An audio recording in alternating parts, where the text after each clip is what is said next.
नमस्कार, मैं हूं आपके साथ इस्तेक अहमद और आप देख रहे हैं आर्या न्यूज। कोविड-19 वैक्सीन कोरोना संक्रमण से 97.4% प्रोटेक्शन देती है।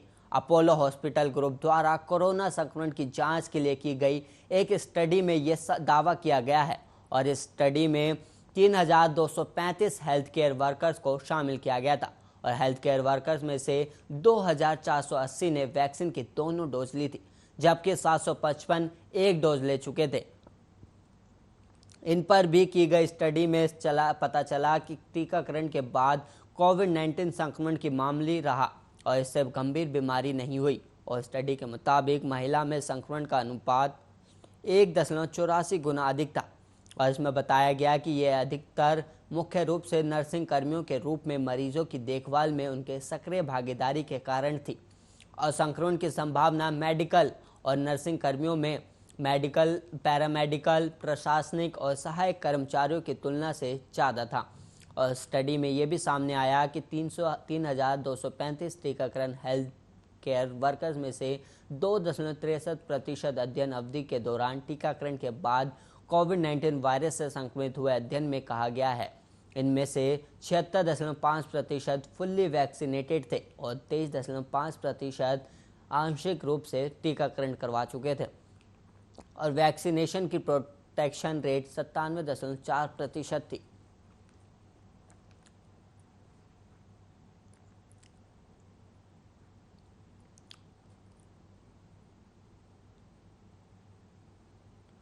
रक्षा मंत्री राजनाथ सिंह तजाकिस्तान की राजधानी दुशांबे में आज शंघाई सहयोग संगठन के एक सम्मेलन को संबोधित करेंगे।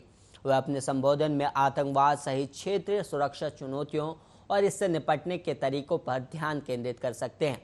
रक्षा मंत्री के तजाकिस्तान के अपने समक्ष कर्नल जनरल शेराली मिर्जो से भी मिलने की उम्मीद है ताकि द्विपक्षीय और आपसी हित के अन्य मुद्दे पर चर्चा की जा सके। राजनाथ सिंह तजाकिस्तान के दुशांबे मंगलवार शाम को 8 देशों के प्रभावशाली संगठन एससीओ के रक्षा मंत्रियों की बैठक में शामिल होने के लिए पहुंचे हैं और राजनाथ सिंह के ऑफिस ने एक ट्वीट में कहा कि एससीओ समूह के सदस्य देशों के रक्षा मंत्रियों की वार्षिक बैठक में शामिल होने के लिए रक्षा मंत्री 27 और 29 जुलाई तक दुशांबे यात्रा पर रहेंगे और आगे कहा गया कि वार्षिक बैठक में एससीओ समूह के सदस्य देश रक्षा सहयोग के मुद्दे पर बातचीत करेंगे और इसके बाद एक संदेश जारी किए जाने की उम्मीद है।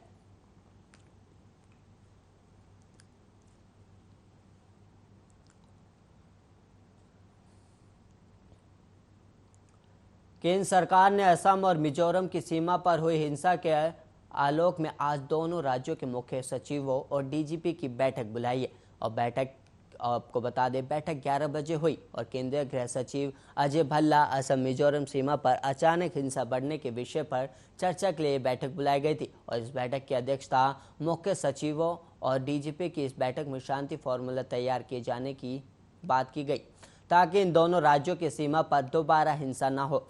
केंद्र सरकार असम और मिजोरम सरकारों के नियमित संपर्क में है और वो स्थिति को शांत करने का प्रयास कर रही है और वहीं सोमवार को मिजोरम पुलिस द्वारा असम के अधिकारियों पर गोलियां चलाने से असम पुलिस के 5 कर्मी मारे गए जबकि एक पुलिस अधीक्षक समेत 5 अन्य घायल हो गए थे और असम की बराक घाटी के कछार, करीमगंज और हाइलाकांडी जिलों की 164 किलोमीटर लंबी सीमा मिजोरम के आइजोल, कोलासिब और मामित जिलों से सटी है।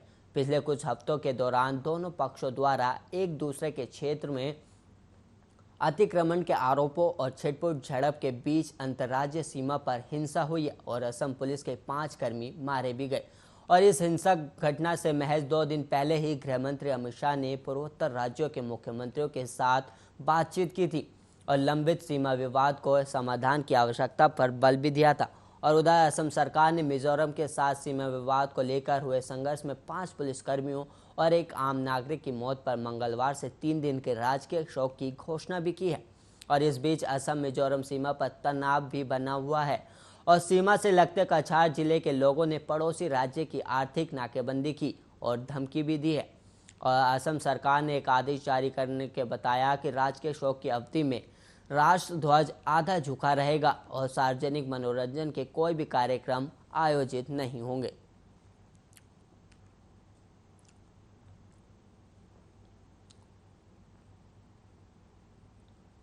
देश की राजधानी दिल्ली में झमाझम बारिश ने गर्मी से राहत तो दिला दी, साथ ही मौसम को भी सुहाना बना दिया। मौसम विभाग से मिली ताज़ा जानकारी के मुताबिक दिल्ली के कई इलाकों में बारिश का दौर जारी रहेगा। और वहीं एक और जहां बीते दिन और आज हुई तेज बारिश ने उमस को झेल रहे दिल्ली वासियों को राहत दी, तो वहीं दिल्ली के तमाम इलाकों में जल भराव के कारण लोगों को काफ़ी मुश्किलों का सामना भी करना पड़ा। जानकारी के मुताबिक आनंद विहार, सरिता विहार और आईटीओ समेत कई इलाकों में जल भराव के चलते भारी ट्रैफिक का लोगों ने सामना किया और साथ ही जल भराव के कारण सड़क किनारे लगी दुकानें पूरी तरह प्रभावित होती दिखी।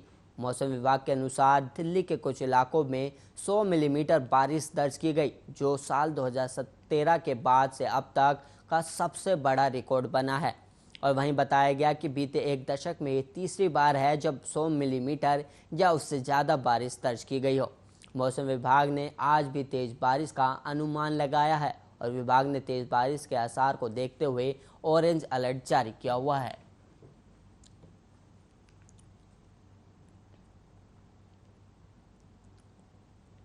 जम्मू कश्मीर में लगातार भारी बारिश हो रही है। इस बीच जम्मू कश्मीर में किश्तवाड़ा के एक गांव में बादल फट गया। जिले के सुदूर गांव में बुधवार तड़के बादल फटने की घटना से 30 लोग अधिक लोग लापता हो गए और वहीं 8-9 घर क्षतिग्रस्त हुए हैं। घटना में अब तक 4 लोगों के शव बरामद किए गए हैं। अधिकारियों ने ये जानकारी दी और उन्होंने बताया कि एसडीआरएफ और जम्मू कश्मीर पुलिस की टीम घटनास्थल पर भेजी गई है। भारी बारिश की वजह से नेटवर्क भी ठप हो गया है। जम्मू में जुलाई महीने के अंत तक और अधिक बारिश होने का अनुमान जताया गया है, जिसके चलते किश्तवाड़ के अधिकारियों ने जलाशयों के निकट रहने वाले और फिसलन वाले क्षेत्रों के लोगों से सतर्क रहने का आग्रह कहा। और वहीं जिला प्रशासन ने मंगलवार रात को जारी एक परामर्श में कहा था कि मौसम विभाग का पूर्व अनुमान है कि आने वाले दिनों में भारी बारिश हो सकती है, जिससे नदियों और नालों में जल स्तर बढ़ सकता है और उनके निकट रहने वाले लोगों के लिए खतरा भी हो सकता है।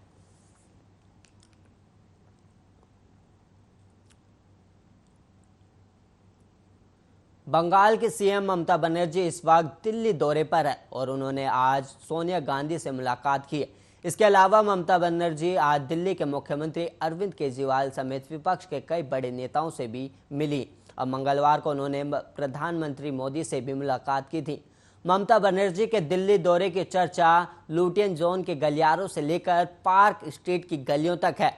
ममता ने पीएम से मुलाकात के बाद सर्वदलीय बैठक की मांग की थी और ममता बनर्जी ने कहा कि प्रधानमंत्री को पेगासस विवाद पर सर्वदलीय बैठक बुलानी चाहिए और उच्चतम न्यायालय नीट जांच कराने पर फैसला भी करना चाहिए। और वहीं ममता बनर्जी ने प्रधानमंत्री से मुलाकात के बाद ये बताने से इनकार कर दिया कि क्या उन्होंने पेगासस विवाद पर मोदी के साथ बातचीत की। और वहीं ममता बनर्जी ने मंगलवार को कहा कि विपक्षी पार्टियों की एकता अपने आप आकार ले लेगी, ये पूछे जाने पर कि क्या विपक्षी पार्टियों का नेतृत्व करेंगी। और वहीं टीएमसी प्रमुख ने कहा कि देश विपक्षी एकता का नेतृत्व करेगा।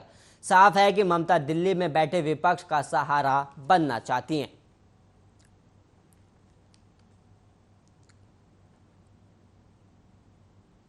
छत्तीसगढ़ के नक्सल प्रभावित सुकमा जिले में रहने वाले सहदेव का गाना बचपन का प्यार भूल न जाना रे इन दिनों सोशल मीडिया पर खूब वायरल हो रहा है।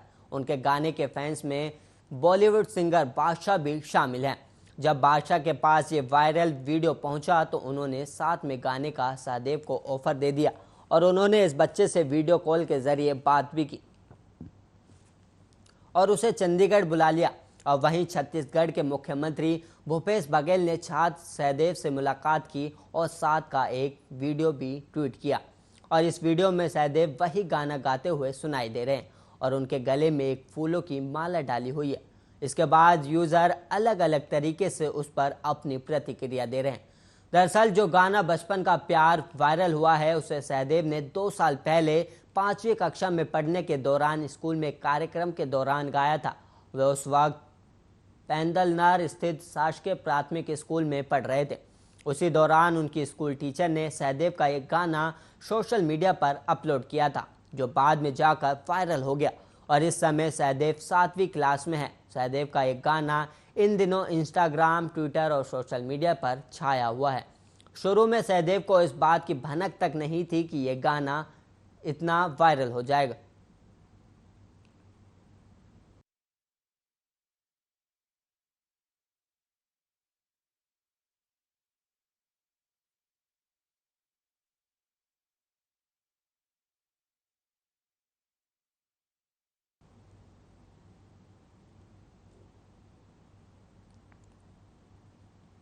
जाने मेरे जाने मन बचपन का प्यार मेरा भूल नहीं जाना रे। चाचा मेरा प्यार है जान तुझे किया है, बचपन का प्यार मेरा भूल नहीं जाना रे। सोनू मेरी डार्लिंग जाने मेरे जाने मन बचपन का प्यार मेरा भूल नहीं जाना रे। चाचा मेरा प्यार है जान तुझे किया है, बचपन का प्यार मेरा भूल नहीं जाना रे। देश में कोरोना संक्रमण के मामले एक बार फिर बढ़े हैं। 5 दिनों बाद 40,000 से ज्यादा नए केस दर्ज हुए। स्वास्थ्य मंत्रालय की ओर से जारी आंकड़ों के अनुसार पिछले 24 घंटे में 43,654 नए कोरोना केस सामने आए और वहीं 640 लोगों की कोरोना के चलते मौत हो गई। और वहीं पिछले 24 घंटे में 41,668 लोग कोरोना से ठीक भी हुए हैं, यानी कि कल 1,336 एक्टिव केस बढ़ गए। महामारी की शुरुआत से लेकर अब तक 3,14,84,000 लोग संक्रमित हुए हैं और इनमें से 4,22,022 लोगों की मौत हो चुकी है। अच्छी बात यह है कि 3,06,73,000 लोग इससे ठीक भी हुए हैं। देश में कोरोना एक्टिव केस की संख्या 4 लाख से कम हो गई और कुल 3,99,000 लोग अभी भी कोरोना वायरस से संक्रमित है, जिनका इलाज अस्पताल में चल रहा है। और वहीं स्वास्थ्य मंत्रालय के अनुसार 27 जुलाई तक देश भर में 44 करोड़ 61 लाख कोरोना वैक्सीन के डोज दिए जा चुके हैं और वहीं पिछले 24 घंटे में 40 लाख 2,000 टीके लगाए गए। और वहीं ICMR के अनुसार अब तक 46 करोड़ 9 लाख कोरोना टेस्ट किए जा चुके हैं और बीते दिन 17,36,000 कोरोना सैंपल टेस्ट किए गए, जिसका पॉजिटिविटी रेट 3% से भी कम है।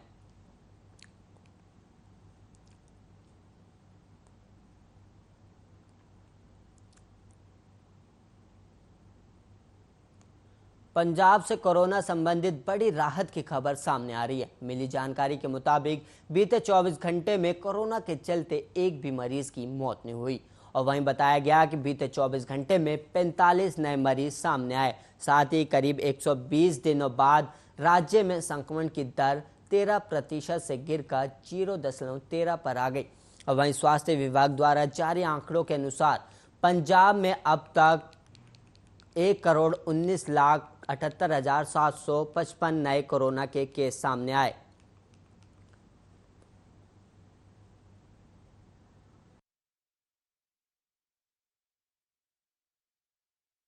वहीं आपको बता दें, कोरोना को लेकर पंजाब से अच्छी खबर सामने आ रही है।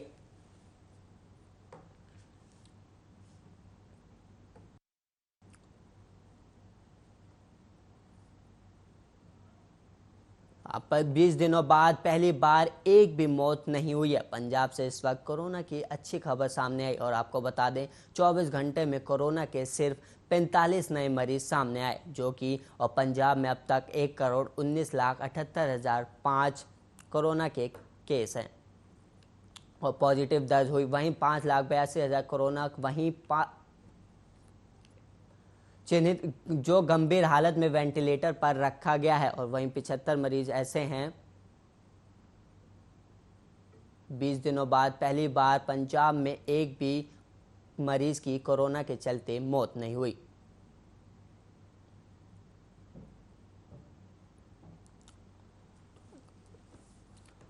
और वहीं हेल्थ एक्सपर्ट्स ने संभावित तीसरी लहर के लिए एडवांस टेक्नोलॉजी का स्थापित किया है। वहीं आपको बता दें 36 एक्सपर्ट के संभावित तीसरी लहर तैयारी की गई है। आशंका है कि कोरोना की तीसरी लहर बच्चों को ज़्यादा चपेट में ले सकती है। ऐसे में रायपुर के आयुर्वेदिक कॉलेज में 24 घंटे 7 दिन चलने वाले बच्चों के अस्पताल की व्यवस्था की गई। हालांकि अस्पताल के डॉक्टर ने बताया कि मैं दुआ करता हूं कि ऐसे नौबत ना आए कि बच्चों को यहां लाना पड़े और चाहते हैं कि बच्चे बीमार ना पड़े, लेकिन मूलभूत सुविधा देना हमारा फ़र्ज़ है। और वहीं मीरा बघेल टीम ने अस्पताल को तैयार करने में काफ़ी मेहनत की है। इस वक्त यहां आम बीमारियों का उपचार शुरू कर चुके हैं। 2 हफ्ते पहले ही शुरू हुए इस अस्पताल में अब तक 100 से ज़्यादा बच्चों को मेडिकल की सुविधा दी जा चुकी है।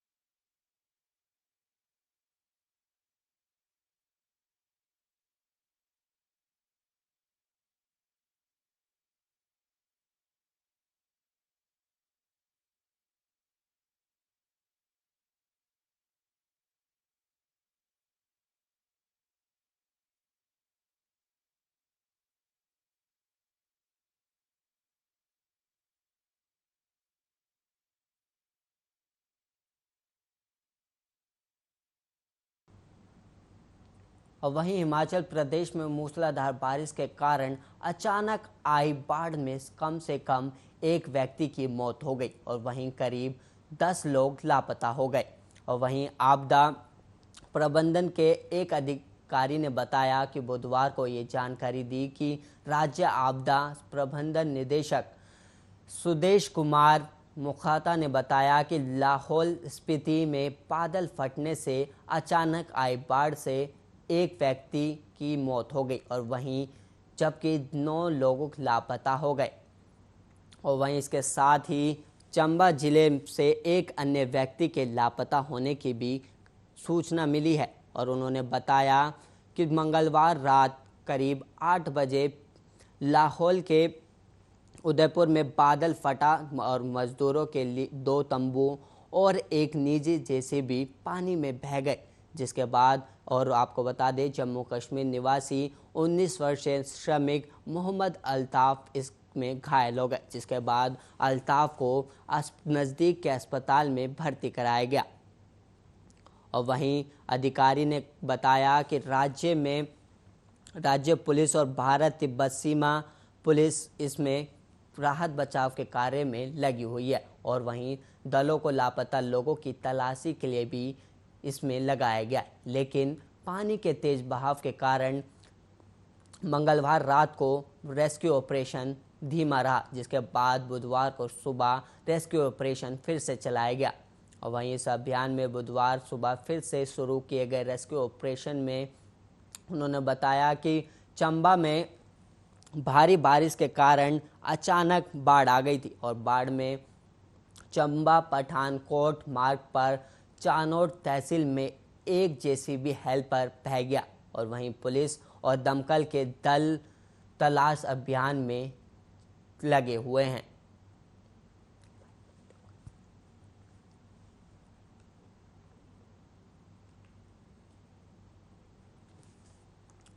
दुनिया में कोरोना वायरस का कहर बना हुआ है। हर रोज कोरोना वायरस के मामले सामने आ रहे हैं और वहीं कोरोना के कारण दुनिया में लोगों की मौत भी हो रही है।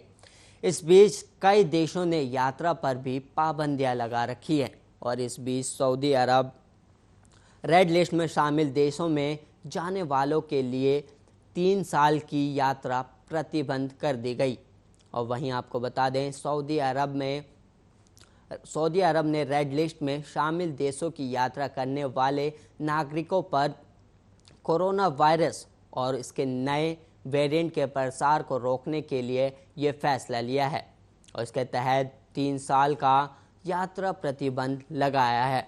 और एक अनाम आंतरिक मंत्रालय के अनुसार एक अधिकारी के हवाले से कहा गया कि कुछ सऊदी नागरिक जिन्हें मार्च 2020 के बाद मई में पहली बार अधिकारियों की पूर्व अनुमति के बाद बिना विदेश यात्रा करने की अनुमति दी गई थी, उन्हें यात्रा की नियमों का उल्लंघन किया है और उनके खिलाफ अधिकारी ने बताया कि जो कोई भी इसमें शामिल होगा वो वापसी आने पर कानूनी जवाबदेही देगा और उसके खिलाफ भारी दंड के साथ अधीन होंगे। और उसके अलावा आपको बता दें 3 साल के लिए यात्रा पर प्रतिबंध लगा दिया गया है।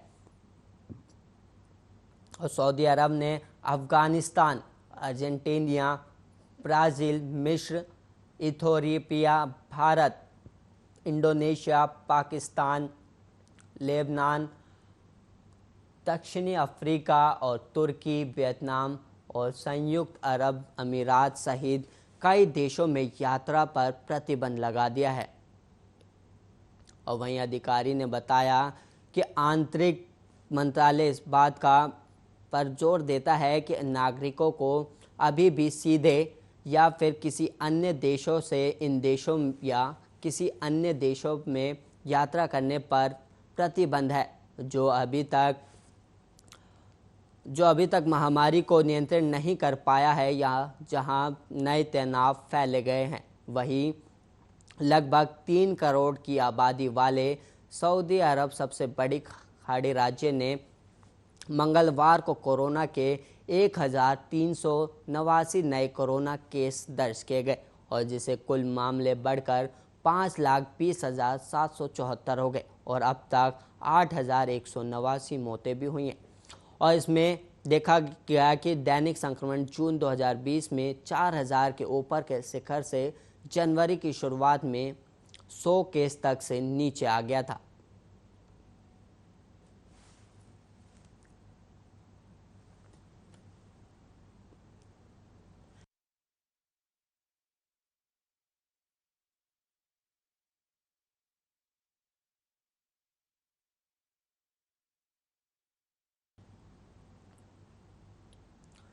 और वहीं इस बुलेटिन में इतना ही। ऐसे ही देश और दुनिया की तमाम खबरों के लिए आप देखते रहिए आर्य न्यूज़।